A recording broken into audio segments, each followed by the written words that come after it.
Algo de Pedro Cáceres y Gabriela Valderrama. Iniciamos.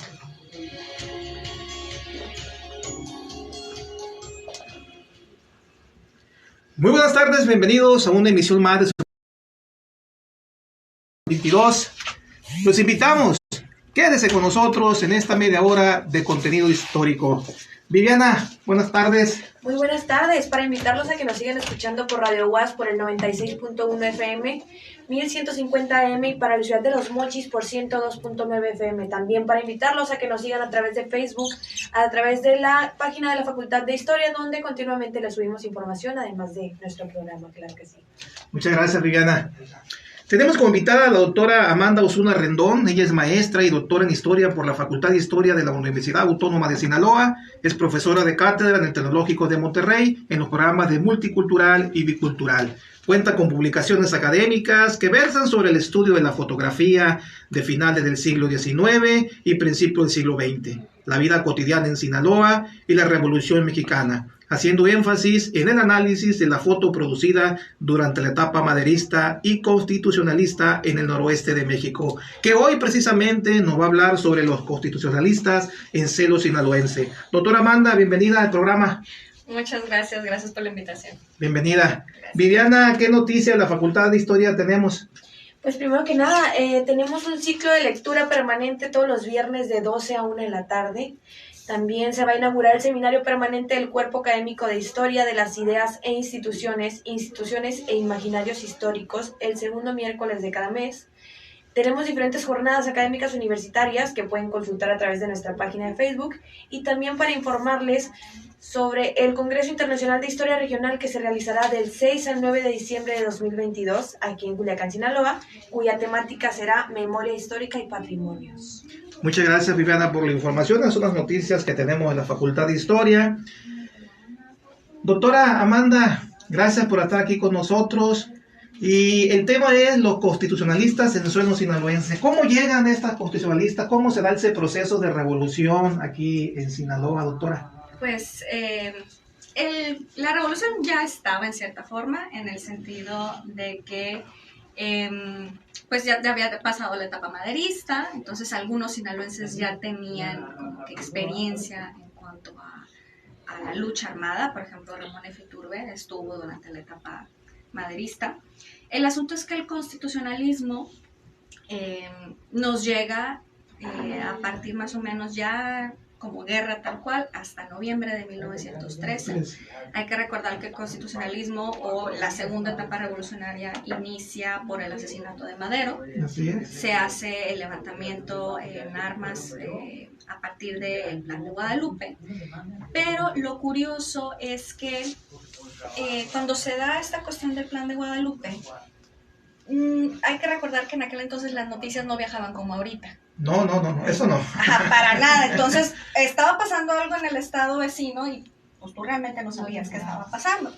Entonces, se da el Plan de Guadalupe como en marzo, pero hay levantamientos así como que esporádicos en diferentes estados de la República, en Chihuahua, en Sonora, en Coahuila, y aquí también en Sinaloa, aunque se adhirieron al gobierno de Huerta, realmente la gente estaba resentida por lo que estaba pasando.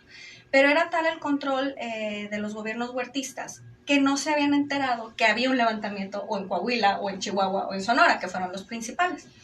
Entonces pasa que no se enteran del Plan de Guadalupe, por ejemplo, los sonorenses, hasta que rompen el sitio sobre la ciudad de Nogales en la frontera. Así es. Entonces es cuando ya les llega la noticia que, no estamos nomás aquí peleando solos. ¿No? Entonces, conforme van agarrando fuerza o se van organizando en Sonora, pues van llegando las noticias a Sinaloa. Y empiezan los levantamientos en zonas serranas. Siempre inician así como que en zonas lejos de la capital. Pero como que se van envalentonando entre ellos. Pues tuvieron muchas... van tomando fuerza, la gente se le va adhiriendo. Se van adhiriendo al movimiento. Resulta que muchos de los federales que mandaban del centro a combatir estos focos de insurrección, pues eran del sur. Y estamos hablando de los climas Muy norteños diferente. en verano, que no estaban preparados, no conocían bien el terreno. En cambio, los que eran de aquí, pues ya conocían el terreno, tenían entre sus tropas a grupos, a miembros de grupos indígenas que se las sabían de todas, y los recovecos, etc. Entonces, les fue más sencillo ir ganando terreno. Y otra razón por la que pudieron moverse tan fácilmente, entre comillas, es que la estrategia constitucionalista siempre fue de vamos a empujar a los federales hacia los puertos, se va a establecer un sitio sobre el puerto, pero por las vías férreas van a seguir mandando tropas hacia el sur.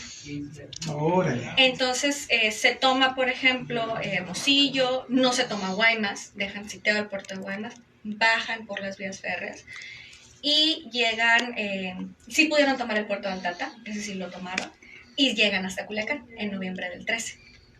O sea, todo eso fue como el caminito que fueron siguiendo. Aquí en Culiacán, pues ya se reúnen con los líderes locales. Venían, por ejemplo, de Sonora, Álvaro Obregón, Benjamín Gil, Manuel Mediegues. Y aquí en Sinaloa ya estaban Ramón de Iturbe, Juan Carrasco, Macario Magiola, Herculano de la Rocha, que también había peleado en el maderismo. Y de aquí se organizan para seguir más hacia el sur. Y se les une también, por ejemplo, Rafael Buelna. No habían terminado de tomar Sinaloa cuando Rafael Buelna ya estaba preparando territorio en Nayarit. En el sur. Ajá, entonces llevaban una avanzada como muy programada. Y igual, lo que hacen primero, entraron por la parte de El Palmito. O sea, no entraron por lo que es, digamos, por acá, por la entrada norte actual, por así decirlo, sino que se fueron por atrás por El Palmito. Hicieron su propio reconocimiento de posiciones federales y cuando los federales se dan cuenta de que están rodeados y no hay manera de sobrellevar esto, lo que hacen es planear su retirada hacia Mazatlán. Pero hay una característica del constitucionalismo que casi no se menciona. Y es que al menos durante esta primera etapa, acá con el Ejército del Noroeste, el Ejército del Noroeste tenía dos cosas, dos armas que otros ejércitos no tenían, la División del Norte o el Ejército del Noreste. ¿Cuál es, doctora? A ver, platícanos para que... Tenían un barco, un cañonero, que era el Tampico, que desertó, toda la tripulación desertó y se fueron hasta por allá, más arriba de Guaymas, y se unieron al constitucionalismo. Y el otro era el biplano Sonora, el avioncito que uno ve las fotografías del biplano Sonora y piensa, no, pues si esta gente sí era valiente para subirse a esa cosita. Y luego le servía, doctora, para reconocer también el terreno, dónde estaban las otras fuerzas, ¿no? Sí. Y si era ventaja. Sí, sí era ventaja, claro que sí. Pero vaya, como que casi no se menciona eso. Sí. Y hay otra cosa muy curiosa, que la primera batalla naval, por así decirlo, entre un biplano y un barco se dio aquí frente a las costas de Topolobampo, en ese periodo en el que venían bajando las fuerzas por ejemplo, de Obregón para unirse con los sinaloenses. Y es que resulta que el único cañonero constitucionalista, el Tampico, había fondeado porque lo tenían rodeado los cañoneros federales, que eran el Guerrero y el Morelos. Entonces ahí va el avioncito, el biplano Sonora, y se pusieron a atacar a dos cañoneros, o sea, el Guerrero y el Morelos. Y curiosamente los hacen retroceder. O sea, es algo muy, muy peculiar, pues que un avioncito, yo creo que también porque ni el capitán del Guerrero ni el capitán del Morelos tenían experiencia luchando contra un biplano. Entonces se retroceden y les dan la oportunidad a los del Tampico para reparar el navío y seguir hacia el sur. Qué interesante esa historia, doctora, porque al final de cuentas tener un barco, tener un aeroplano, le daba reconocimiento tanto por el mar y por tierra a través del aire, ¿no? Y reconocer dónde estaban situados cada uno de ellos. Sí, y más por lo que les comentaba de que pues no había antecedente de cómo pelear contra un biplano. O sea, sí sabías poner tu barquito enfrente del fuerte y estar bombardeando el fuerte hasta que se rindiera el enemigo, pero en el aire, o sea, ¿cómo? Ajá, esa era la gran pregunta. Finalmente, el Tampico no pudo llegar hasta Mazatlán. Lo vuelven a acosar tanto en Morelos como en Guerrero, y el Guerrero lo echa a pique frente a la isla de San Ignacio en Guasave. Y en la temporada de la pandemia vi una conferencia hecha por la UNAM, por un investigador de la UNAM, que dieron con los, ¿cómo se llama?, los vestigios del naufragio del Tampico. O sea, no sabían exactamente dónde, ya lo ubicaron. Lo encontraron. Lo encontraron al Tampico, que se fue a pique ahí, en Guasave. Y pues hasta ahí llegó Hasta ahí llegó el Tampico. Hasta ahí llegó el Tampico en movimiento constitucionalista. El biplano Sonora, ese sí aguantó un poquito más, llegó hasta Mazatlán y sí pudo lanzar algunas bombas sobre fortificaciones federales, pero igual fue así como que no pudo durar mucho. Igual, insisto, eran realmente valientes al subirse al biplano Sonora. Sobrevivieron ambos tripulantes cuando se estrelló el biplano, entonces también eso es un verdadero milagro. Pero vaya, había estos dos elementos en batalla con los constitucionalistas, tanto en Sonora como en Sinaloa. Después de que se quitan esas dos partes de la lucha, pues queda el ejército solamente por tierra. Ahí sí no les quedó de otra más que seguirse moviendo por tierra, y los federales lo sabían. Entonces, cuando aseguran Culiacán, en noviembre del 13, pues tienen que moverse únicamente por tierra hacia el sur, y los federales iban quemando puentes. Obregón en sus crónicas narra de que llegan al territorio sinaloense, toman Culiacán y obviamente tienen que seguir a los federales que van en retirada hasta Mazatlán, porque Carrasco ya los estaba esperando en Mazatlán.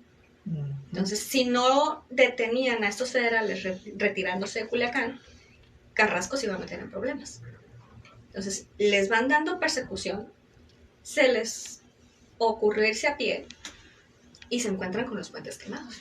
Muy bien, doctora. Hasta ahí vamos a hacer una primera pausa. Continuamos con su programa Voces y Diálogos con Historia después de un corte comercial.